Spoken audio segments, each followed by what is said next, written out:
রহস্য আছে, রোমাঞ্চ আছে, পৃথিবীর বিচিত্রতম পেশা আছে, সবার উপরে আছে মানুষের দুঃখের, মানুষের বেদনার কথা। আর বড় মর্মস্পর্শী ভাবে তার সঙ্গে রহস্যের নিপুণ জাল বুনেছেন হিমাদ্রি কিশোর।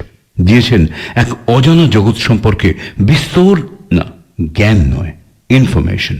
আজও কিন্তু বেশ বুঝতে পারছি রুদ্ধশ্বাস রহস্যের টানে পেরিয়ে যাবেই মধ্যরাত। এর পেছনে কি রহস্য আছে জানি না, আমার বা আমাদের কোনো হাত নেই। যদি কিছু থেকে থাকে তবে তা নিশ্চয়ই সর্বশক্তিমান সেই ভগবানের হাত। হিমাদ্রি কিশোর দাশগুপ্তর রুদ্ধশ্বাস রহস্য কাহিনী, এবার ভগবানের হাত।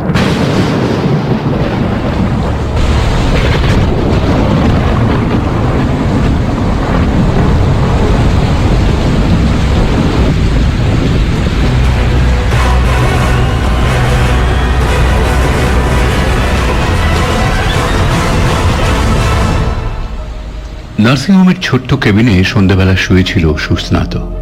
ভিজিটিং আওয়ার্স কিছুক্ষণ আগে শেষ হয়েছে। সুস্নাতর কলিগরা তাকে দেখে ফিরে গেছে। কিছুক্ষণের মধ্যেই ডাক্তার হাজরা রাউন্ডে আসবেন। আগামীকাল সকালে সম্ভবত তার মুখের ব্যান্ডেজ খোলা হবে। একথা আজ সকালে নার্সের মুখে শোনার পর থেকে সারা দিন ধরে সুস্নাতর মনে চাপা একটা উত্তেজনা কাজ করছে।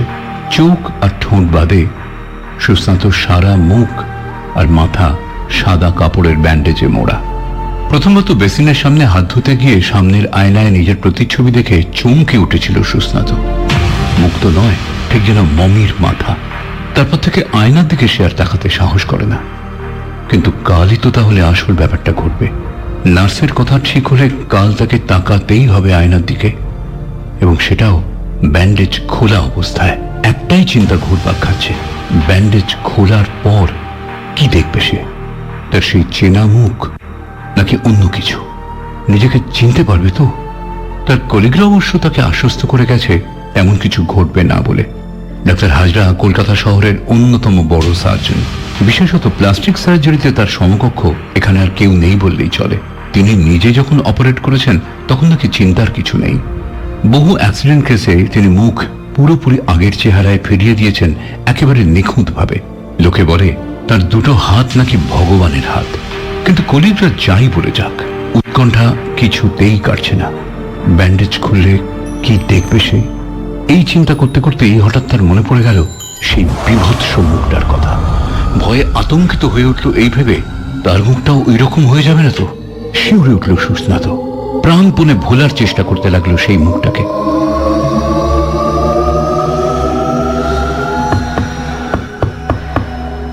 একটা মৃদু শব্দে সুস্নাত চিন্তা জাল ছিন্ন হলো। তার বেডের গায়ে প্লাইউডের পার্টিশন ওয়ালের ওপাশে কেউ যেন টোকা দিচ্ছে। ফুট সাথে উঁচু এই পার্টিশন ওয়ালটাই একটা বড় ঘরকে দুটো কেবিনে ভাগ করেছে। দুটো কেবিনে ঢোকার দরজা অবশ্য আলাদা। সুস্নাতর কেবিনের দরজার সামনে যে লম্বা বারান্দার মতো প্যাসেজ আছে, তার ধারে সুস্নাতর দরজা পেরিয়ে তারপর পাশের ঘরে ঢুকতে হয়। দোতলার শেষ প্রান্তের কেবিন। ডাক্তার হাজরা ছাড়া ওই কেবিনে কোনোদিন আর কাউকে ঢুকতে দেখেনি সুস্নাত। আবারও সেই শব্দ। উপর থেকে একটা চাপা কণ্ঠস্বর শোনা গেল। দাদা, দাদা, আপনি কি ঘুমিয়ে পড়েছেন? সুস্নাত সামান্য বিস্মিত ভাবে বলল, না, ঘুমাননি। আপনি কে? আমিও আপনার মতোই বেডে শুয়ে আছি।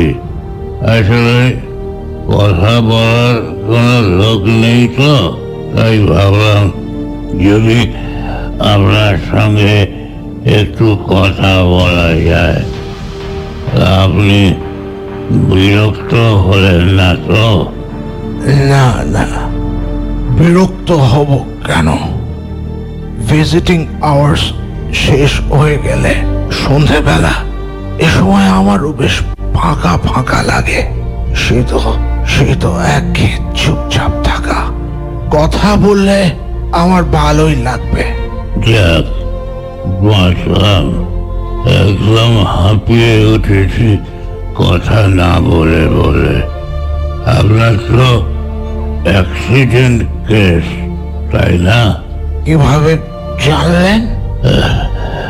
আড়ি না পাতলেও ওপাশের কথাবার্তা এপাশে শোনা যায়, তাই শুনে বুঝেছি। কি করে হলো অ্যাক্সিডেন্ট? প্রশ্নটা শুনে কিছুক্ষণ চুপ করে রইল সুস্নাত। একবার ভাবলো ব্যাপারটা বলবে লোকটাকে, কিন্তু পরক্ষণে তার মনে হলো লোকটা বিশ্বাস করো না তার কথা এতটুকু, ঠিক যেমন তার কলিগরা করেনি। একজন তো বলেই ফেললো, সুস্নাত, তুমি আজকাল নেশা টেশা করছো নাকি? খুব হরর ফিল্ম দেখছো বুঝি ইউটিউবে? আরো বাবা। দুর্ঘটনার মূল কারণটা চেপে গিয়ে সুস্নাত বলল, আমি সেক্টর 5-এ একটা কম্পিউটার ফার্মে চাকরি করি। যেদিন অ্যাক্সিডেন্টটা হলো সেদিন অফিস থেকে বেরোতে বেশ রাত হয়েছিল। রাত 11টা হবে। বেরিয়ে বাইপাসে উঠতেই ঝোড়ো বাতাস আর মুষলধারে বৃষ্টি। দাঁড়ানোর কোনো জায়গা না দেখে তার মধ্যে বাইক নিয়ে এগোচ্ছিলাম। কিছুটা পথ এগোনোর পরেই আমার বাইকের চাকাটা স্কিড করলো।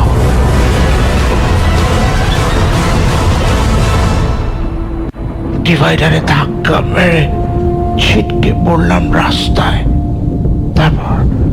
তারপর আমার কোনো জ্ঞান ছিল না।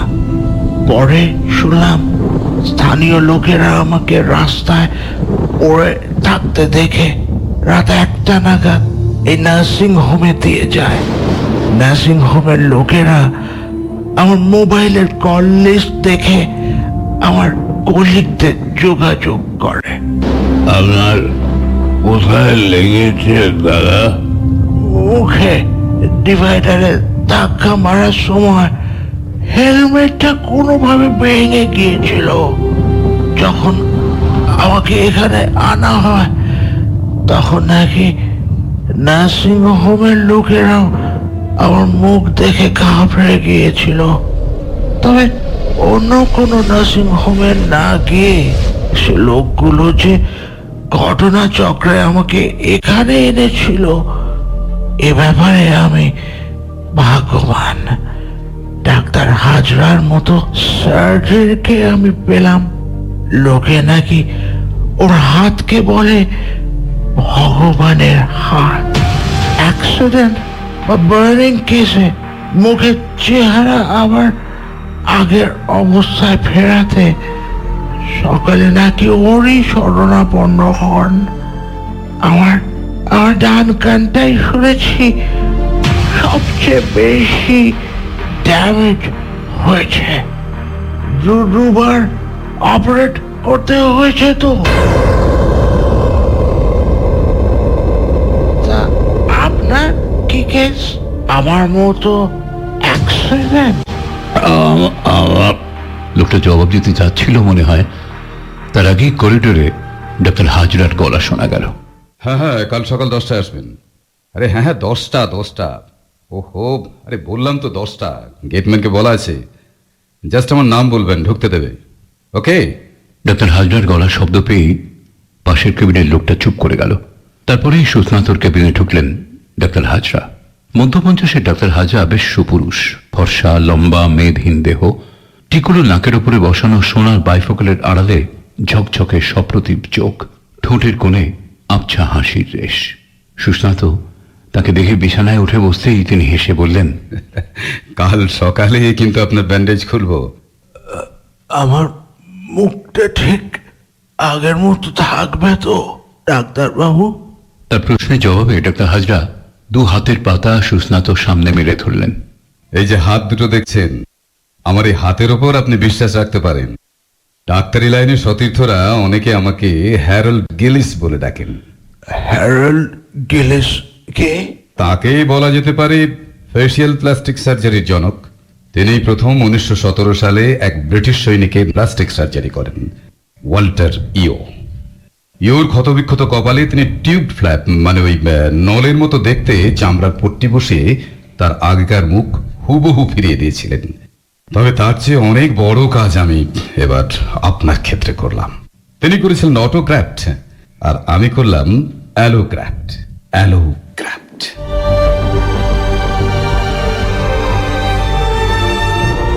ডাক্তার হাজরা চলে যাওয়ার পরে সুস্নাত ভাবল সে আবার একটু কথা বলতে পারে পাশের কেবিনের লোকটার সঙ্গে, কিন্তু ওপাশ থেকে আর কোনো সাড়া এলো না, হয়তো ঘুমিয়ে পড়েছে।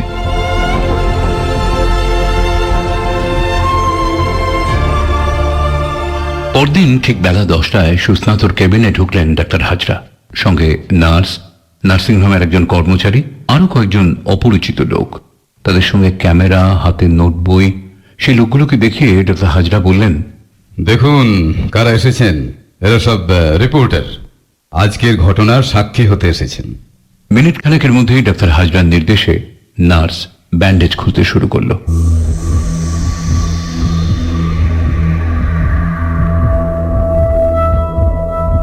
এক একটা পট্টি খোলা হচ্ছে, আর সুস্নাতর বুক ধকধক করে উঠছে। ঘর শুদ্ধ সকলে উত্তেজিতভাবে অপলক দৃষ্টিতে তাকিয়ে আছে সুস্নাতর দিকে। একটা পিন পড়লেও তার শব্দ শোনা যাবে।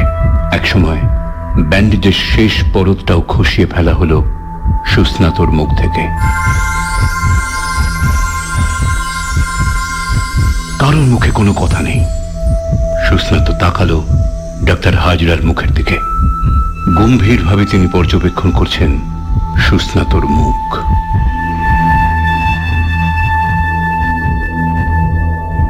দুই ভুরুর মাঝখানে গভীর রেখা।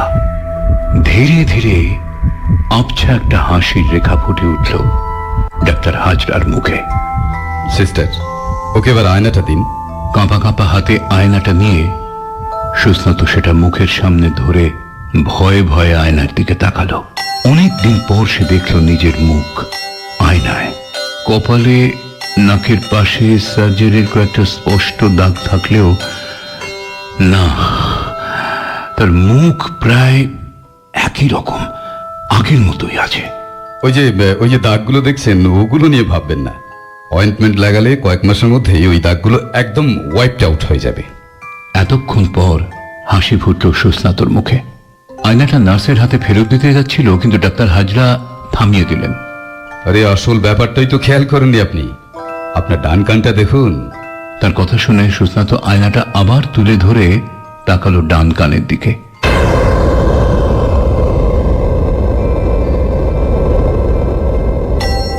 একটা স্পষ্ট কাঁটা দাগের চিহ্ন। কানটা যেন আলাদাভাবে জোড়া হয়েছে। সম্ভবত সার্জারির জন্যই কিছুটা লম্বা আর ফর্সা দেখাচ্ছে কানটা। ডাক্তার হাজরা এবার সেই কানটার দিকে একটু ঝুঁকে ভালো করে পর্যবেক্ষণ করলেন। ও ফাইন, কানটা আমি আপনাকে তাহলে শেষ পর্যন্ত ফিরিয়ে দিতে পারলাম। সত্যি কথা বলতে কি, আমি রীতিমতো কনফিউজ ছিলাম এই ব্যাপারে।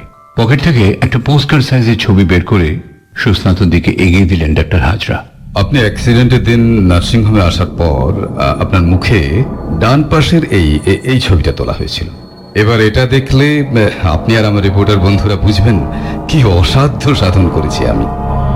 সুস্নাত ছবিটা হাতে নিয়ে সেটা দেখেই চমকে উঠল। এত বিভৎস মুখ হয়েছিল তার, রক্তাক্ত ভয়ঙ্কর একটা মুখ। ডান কানের ফুটোটা শুধু দেখা যাচ্ছে, কানের পাতার কোনো অস্তিত্ব সেখানে নেই। কেউ যেন টেনে ছিঁড়ে নিয়েছে কানটা। সুস্নাত তাকিয়ে থাকতে পারল না ছবির দিকে। ডাক্তারবাবুর হাতে ছবিটা ফিরিয়ে দিয়ে কৃতজ্ঞ চিত্তে বলল, ডাক্তারবাবু, আপনি আপনি সত্যি ভগবান। ডাক্তার হাজরা ছবিটা রিপোর্টারদের কাছে দিলেন। নিজের হাতের দুটো পাতা মেলে ধরে আত্মপ্রত্যয়ের হাসি হেসে বললেন, আমার এই হাত দুটোকে অনেকে বলে ভগবানের হাত।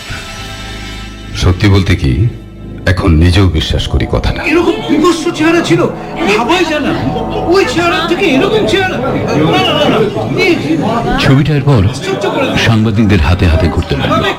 বিস্মিত হয়ে সকলে ছবিটার সঙ্গে মেলাতে লাগলো সুস্নাতর কানটা। একজন রিপোর্টার তাকে জিজ্ঞেস করলেন, প্লিজ আপনার অ্যাক্সিডেন্টটা কিভাবে হলো একটু বলবেন? হ্যাঁ, একটু বলুন প্লিজ। এবারও সত্যি কথাটা প্রায় বলেই ফেলেছিল সুস্নাত। মুহূর্তের জন্য তার মনে ভেসে উঠেছিল বাইকের হেডলাইটের আলোতে দেখা সেই ভয়ঙ্কর মুখের চেহারাটা। কিন্তু সে ভূত দেখেছে বাইপাসের ওপরে বললে কেউ কি বিশ্বাস করবে? নিজেকে সামলে নিয়ে খুব সংক্ষেপে জবাব দিল, বাইকের চাকা বৃষ্টি ভেজা রাস্তায় পিছলে গিয়ে রোড ডিভাইডারে ধাক্কা মারলো। তারপর আমার কিছু মনে নেই।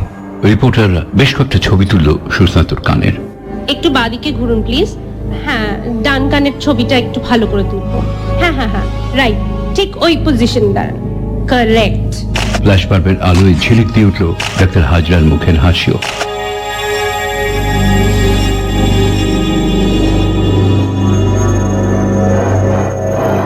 কাজ শেষ করে রিপোর্টারে চলে যাওয়ার পরে ডাক্তার হাজরা সুস্নাতকে বললেন, আপনার ব্যাগটা আমাদের কাছে ছিল, যারা আপনাকে এখানে এনেছিল তারাই ওটা দিয়ে গেছে। রতনবাবু, ওনার ব্যাগটা কোথায়? এই তো স্যার, এখানেই আছে। নার্সিংহোমের কর্মচারীটি একটা চামড়ার অফিস ব্যাগ এনে সুস্নাতর বিছানায় রাখলো। ব্যাগটা কিন্তু আমরা খুলিনি স্যার, শুধু ব্যাগের গায়ের ধুলো কাদা ভালো করে মুছে দিয়েছি। একটু দেখে নেবেন স্যার। সুস্নাত দেখলো ব্যাগটা। হ্যাঁ, ব্যাগটা তারই। সকলকে নিয়ে ঘর ছেড়ে বেরোনোর আগে ডাক্তার হাজরা ঝকঝকে হাসি হেসে আবারও সুস্নাতর দিকে তার হাতের পাতা দুটো মেলে ধরে বললেন, বলেছিলাম আপনি আমার হাতের উপর ভরসা রাখতে পারেন। সুস্নাতর মনে হচ্ছিল বেড থেকে নেমে একবার ডাক্তারবাবুর পায়ে হাত দিয়ে প্রণাম করবে, কিন্তু তার আগেই ঘর ছেড়ে বেরিয়ে গেলেন ডাক্তার হাজরা।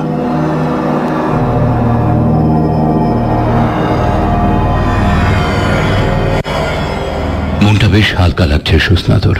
যে অসহ্য আতঙ্ক তার বুকে চেপে বসেছিল এতদিন, সেটা কেটে গেছে। ডাক্তারবাবু চলে যাওয়ার কিছুক্ষণ পরে ব্যাগটা কাছে টেনে নিল সুস্নাত। ব্যাগটা খুলে বিছানায় সেটা উপর করতেই কাগজপত্রের সঙ্গে কিছু শুকনো ঘাসের টুকরো বেরিয়ে এলো।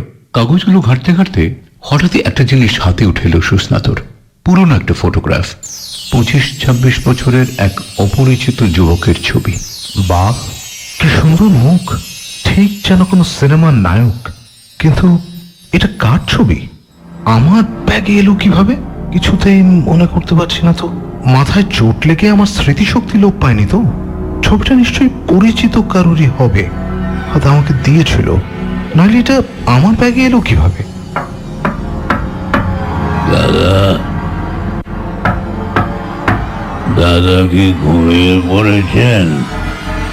মুখের ব্যান্ডেজ খোলার উত্তেজনায় সুস্নাত ভুলেই গিয়েছিল পাশের কেবিনের লোকটার কথা। না, আমি জেগেই আছি। কাল তো ডাক্তারবাবু চলে আসে আর কোনো কথাই হলো না। তা আপনি কেমন আছেন? আপনি বলুন, কেমন আছেন? জানেন, আজ আমার মুখে ব্যান্ডেজ খোলা হয়েছিল। আমি তো তার আগে খুব আতঙ্কে ছিলাম। ডাক্তারবাবু অসাধ্য সাধন করেছেন। একটা ছবিতে দেখলাম কি বিভৎস মুখ হয়েছিল আমার। বিশেষত ডান কানের কোনো অস্তিত্বই যেন ছিল না। কিন্তু ডাক্তারবাবু চমৎকার ভাবে সবকিছু জুড়ে দিয়েছেন। ডাক্তারবাবুর হাত দুটো সত্যি ভগবানের হাত। উনি না থাকলে এই মুখ নিয়ে রাস্তায় কিভাবে যে বেরোতাম কে জানে। বাকি জীবনটা তো পড়েই আছে। সত্যি ভগবানের হাত। যে হাত ভগবানের তৈরি মুখের উপর হাতের খেলা দেখাতে পারে, সে হাত তো ভগবানেরই হাত। আপনি ভাগ্যবান। তবে এবার থেকে একটু সাবধানে গাড়ি চালাবেন।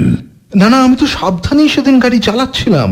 কিন্তু আচ্ছা, অ্যাক্সিডেন্ট হলে কি স্মৃতি বিভ্রম হয়? কিছু কিছু ক্ষেত্রে হয় বলে শুনেছি, কিন্তু কেন? আপনার কি কোনো ঘটনা মনে আসছে না? না, এমনিতে তো ঘটনাটা আমার সবই মনে আছে। আসলে কি হয়েছে জানেন, অ্যাক্সিডেন্টের সময় আমার সঙ্গে যে ব্যাগটা ছিল তার ভেতর থেকে একটা পোস্টকার্ড সাইজের ফটোগ্রাফ বেরোলো। সাদা কালো ছবি, খুব সুন্দর মুখ। কিন্তু আমি কিছুতেই ধরতে পারছি না ছবিটা কিভাবেই বা আমার ব্যাগে এলো, আর ছবিটা কার। সামান্য কিছুক্ষণের নীরবতা। আপনার সঙ্গে সামনাসামনি কথা বলতে পারলে ভালো হতো। আমি আজ রাতে নার্সিং হোম থেকে চলে যাব। হয়তো আপনার সঙ্গে আমার আর দেখাই হবে না। কিছু কথা আপনাকে বলার ছিল। বাহ, আপনারও ছুটি হয়ে যাচ্ছে? তা আপনি চলে আসুন না আমার ঘরে। বা আপনি বললে আমিও যেতে পারি আপনার ঘরে। না না না, ও কাজ করবেন না।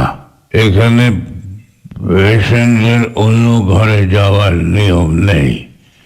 ডাক্তারবাবু জানলে রাগ করবেন। রাতে করিডোর ফাঁকা হয়ে গেলে আমি যাওয়ার আগে আপনাকে ডাকবো। একবার আসবেন প্লিজ, প্লিজ। হ্যাঁ হ্যাঁ, আসবো, অবশ্যই আসবো। আচ্ছা, আপনার কি হয়েছিল তা কিন্তু আমার এখনো জানা হয়নি। ঠিক কি হয়েছিল বলুন তো আপনার? আমারও আপনার মতো মুখেরই ব্যাপার, সার্জারি হয়েছে। আপনারও কি প্লাস্টিক সার্জারি হয়েছে? অটোগ্রাফট না অ্যালোগ্রাফট? শব্দ দুটোর মানে জানেন? না, আসলে ডাক্তারবাবুর মুখেই শব্দ দুটো শুনেছি, জানেন। আমি কিন্তু শব্দ দুটোর অর্থ জানি। এই দুটো ছাড়া আরো আছে আইসোক্রাফট, জেনোক্রাফট। এইসব প্লাস্টিক সার্জারির পরিভাষা। নিজের দেহের চামড়া কেটে যখন সেই শরীরেরই অন্য কোথাও বসানো হয় তাকে বলে অটোগ্রাফটিং। ওই অটোগ্রাফট। আইসোগ্রাফট হচ্ছে যমজ কোনো মানুষের একজনের চামড়া অন্যজনের দেহে বসানো। আর জেনোগ্রাফট হচ্ছে এক প্রজাতিটা অন্য প্রজাতিতে বসানো। একটানা কথাগুলো বলে থামলো লোকটা। আপনি এসব নিয়ে পড়াশোনা করেছেন নাকি? অনেক জানেন দেখছি। আচ্ছা, অ্যালোগ্রাফটের মানে কি? ডাক্তারবাবু বললেন আমার নাকি অ্যালোগ্রাফট করেছেন তিনি। আপনার প্রশ্নের উত্তর আমি পরে দেব। আচ্ছা, একটা কথা বলছি, কিছু মনে করবেন না। অপারেশনের জন্য ডাক্তারবাবুকে কত পেমেন্ট করতে হচ্ছে? আমার অফিস কলিগদের সঙ্গে ডাক্তারবাবুর কথা হয়েছে, ওই ধরুন 1.5 লাখ টাকা মতো দিতে হবে। আজ বিকেলে তারা এসে টাকাটা মিটিয়ে দেবে। আমার অফিসই টাকাটা দিচ্ছে আসলে। তার মানে 15,000। কি বললেন? হ্যাঁ, ঠিক সেই সময় বারান্দায় ডাক্তার হাজরার গলা শোনা গেল। কি আশ্চর্য! আর ওই জোকিং, এরকম ভুল হয় কি করে? কত বড় ক্ষতি হতে পারে কোনো ধারণা আছে আপনার? পাশের কেবিনের লোকটা একদম চুপ হয়ে গেল ডাক্তার হাজরার গলা পেয়েই। ডাক্তার হাজরা দরজা পেরিয়ে পাশের কেবিনে গিয়ে ঢুকলেন। এবার আমার রেহাই দিন। না, no, no, never. আমি আর পারছি না। কি মনে করেছো? এরপর কিন্তু আমি দেখো দেখো, বাড়াবাড়ি করো না বলছি। আমি আমি যাই ইচ্ছে তাই করছেন, এরকম করবেন না। আমি সব হিসেব বুঝি। খুব চাপা স্বরে পাশের কেবিনের লোকটার সঙ্গে কথা চলতে লাগলো ডাক্তার হাজরার। একটা কথা স্পষ্টভাবে কানে এলো। কি টাকা দিয়েছেন আপনি? হ্যাঁ, এত এত কম? আর কোনো কথা নয়। পাশের ঘরের লোকটা যেন একবার উত্তেজিত ভাবে বলল, সে কি এত কম? এত কম?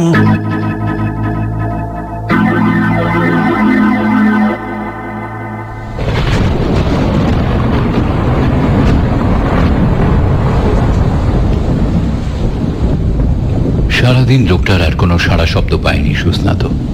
বিকেলের পর থেকেই বৃষ্টি নেমেছিল। সুস্নাত খাওয়া সেরে তাড়াতাড়ি শুয়েও পড়েছিল। ঘুম ভাঙল তখন বেশ রাত। বাইরে থেকে ভেসে আসা শব্দ শুনে বুঝতে পারল বৃষ্টি আরো বেড়েছে। বেশ জোরালো বাতাসও বইছে। তারই আঘাতে জানলার কাঁচের সার্সি কাঁপছে, শব্দ হচ্ছে। বিছানায় শুয়ে শুয়ে বাইরে বৃষ্টির শব্দ শুনতে লাগলো সুস্নাত। হঠাৎই প্লাইউডের দেওয়ালে মৃদু টোকা। আপনি আপনি জেগে আছেন? হ্যাঁ, আমি জেগে আছি। দয়া করে একবার বাইরে আসবেন। হ্যাঁ হ্যাঁ, আসছি আসছি আসছি।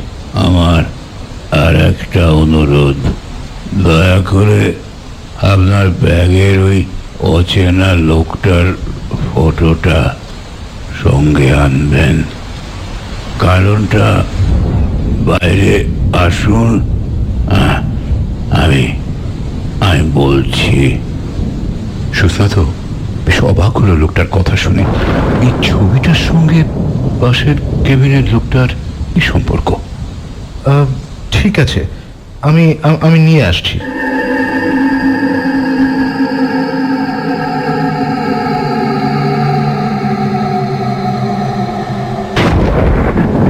মিনিট খানেকের মধ্যে ছবিটা নিয়ে করিডোরে বেরিয়ে এলো সুস্নাত। অন্ধকার বারান্দা, বাইরে অঝোরে বৃষ্টি, সে সঙ্গে দমকা হাওয়া। শুধু বাইরের রাস্তার ল্যাম্পপোস্টের একটা আলো বারান্দার কোণে এসে পড়েছে। হলদেটে বর্ষণ সিক্ত ম্যাটম্যাটে আলো। সুস্নাত দেখতে পেল ঠিক বারান্দার কোণে কয়েক হাত দূরে পেছন ফিরে দাঁড়িয়ে আছে একজন লোক। তার মুখ দেখা যাচ্ছে না। তার পরনে লম্বা ঝুলের বর্ষাতি, মাথা ঢাকার টুপি। সুস্নাতর উপস্থিতি বুঝতে পেরে একইভাবে দাঁড়িয়ে থেকে লোকটা বলল, আপনাকে ডাকলাম বলে আপনি রাগ করবেন না। যাওয়ার আগে কিছু কথা বলতে চাই আপনাকে। না না, রাগ করবো কেন? বলুন না কি কথা। আপনার অ্যাক্সিডেন্টটা কিভাবে হয়েছিল আমি জানি। সেদিন ঝড় জলের রাতে রাস্তায় হঠাৎই আপনি আপনার গাড়ির সামনে একটা ভয়ঙ্কর মুখ দেখতে পেয়েছিলেন। তাই দেখে আতঙ্কে নিয়ন্ত্রণ হারিয়ে রোড ডিভাইডারে ধাক্কা মারেন আপনি। শোনা মাত্র বিদ্যুৎ স্পৃষ্টের মতো চমকে উঠল সুস্নাত। হ্যাঁ, ঠিক তাই। বিভৎস সেই মুখ। ও মুখ কোনো মানুষের হতে পারে না। কিন্তু কিন্তু ব্যাপারটা আপনি জানলেন কিভাবে? মুহূর্তেকের নিস্তব্ধতা। লোকটা ধীরে ধীরে সুস্নাতর দিকে ঘুরে বর্ষাতি টুপিটা খুলে ফেলল।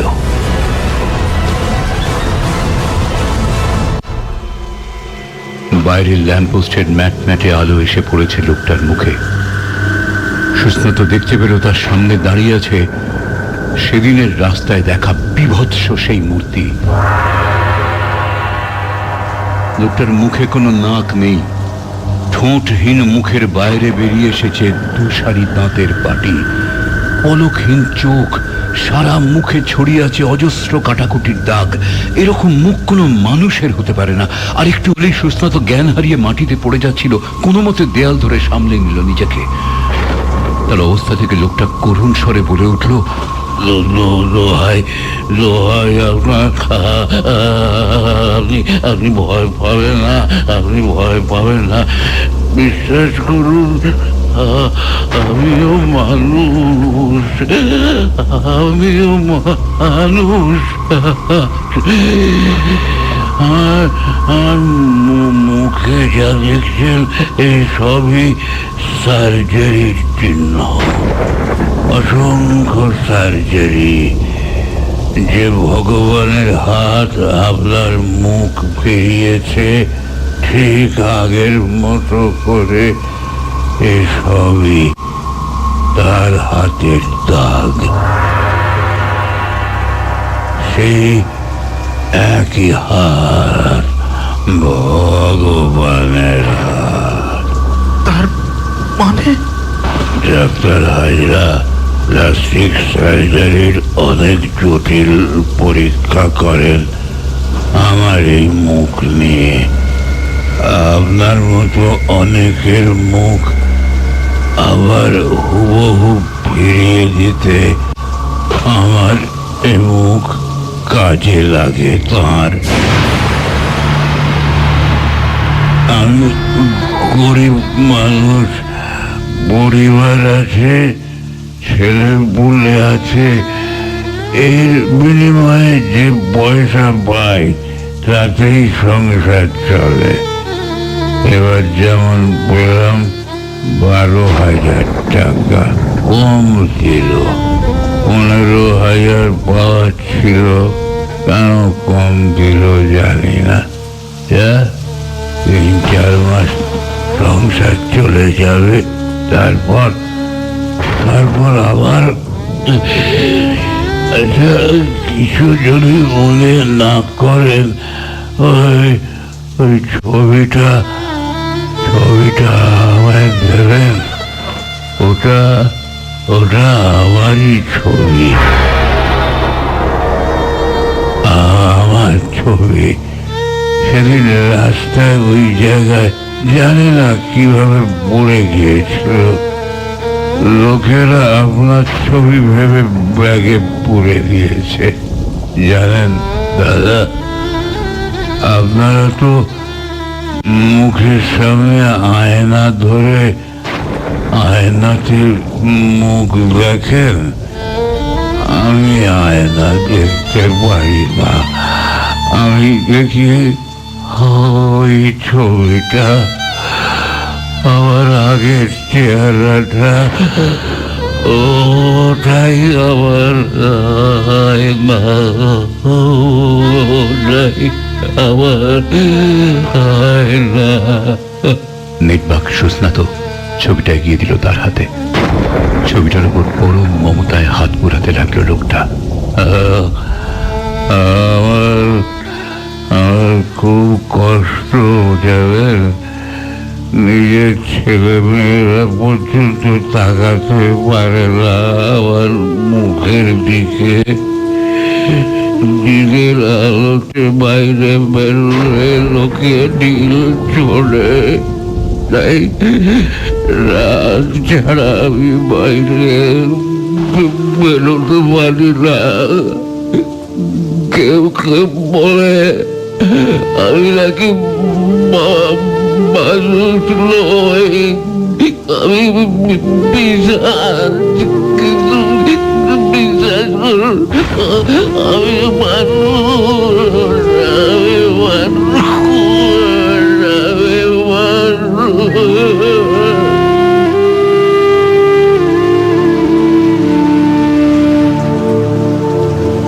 লোকটার কথাগুলো আর্তনাদের মতো ঘুরপাক খেতে লাগলো বাতাসে।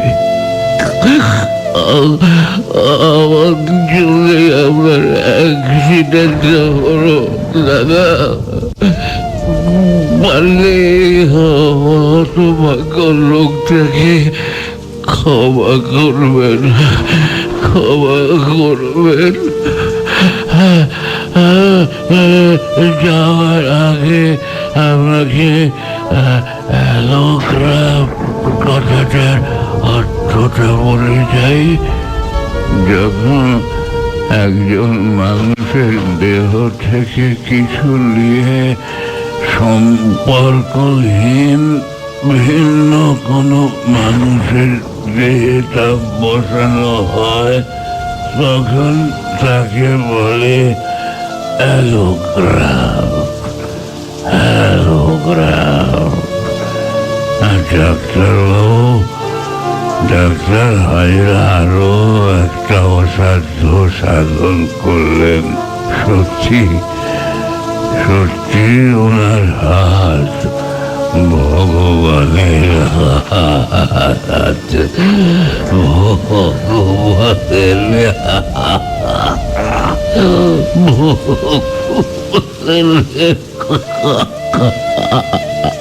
একটা দুর্বোধ্য ছবি ফুটে উঠল লোকটার মুখে। হাসি না কান্না খুব স্পষ্ট বুঝতে পারল না সুস্নাত। আর কথা না বাড়িয়ে সুস্নাতকে হাত তুলে নমস্কার করে তার পাশ কাটিয়ে এগোলো লোকটা। মাথার টুপিটা খুলে একটু ঠিক করে বসিয়ে নিতে গেল, আর ঠিক সেই সময় বাইরে প্রচন্ড বিদ্যুৎ চমকে মুহূর্তের জন্য আলোকিত হয়ে উঠল বারান্দা। সেই আলোয় সুস্নাত স্পষ্ট দেখতে পেল লোকটার ডান কানের জায়গাটা পাতলা একটা স্টিকিং প্লাস্টার দিয়ে ঢাকা। চিত্রার্পিত হয়ে দাঁড়িয়ে রইল সুস্নাত। অন্ধকার বারান্দায় দাঁড়িয়ে বৃষ্টির ছাটে ভিজতে লাগলো সুস্নাত। ভেজা বাতাসে তখনও ঘুরে বেড়াচ্ছে সেই হাহাকার। আমি মানুষ,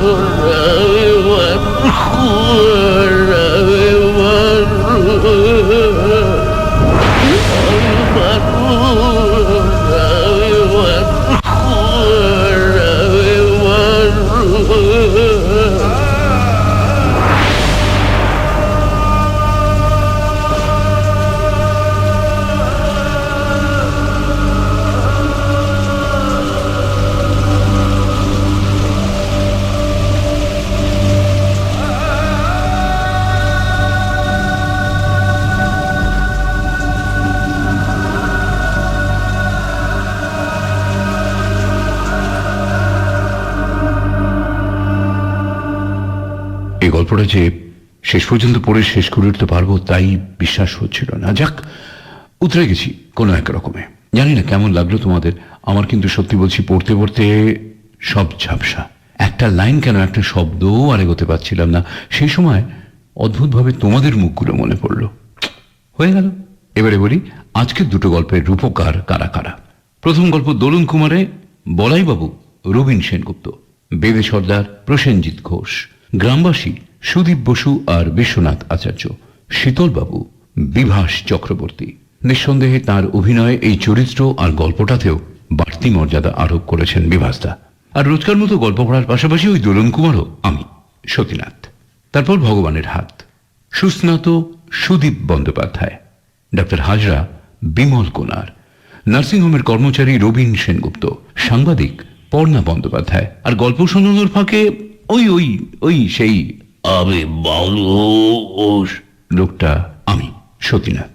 ব্যাকগ্রাউন্ড মিউজিক আর সাউন্ড এফেক্টস রাজা সেনগুপ্ত।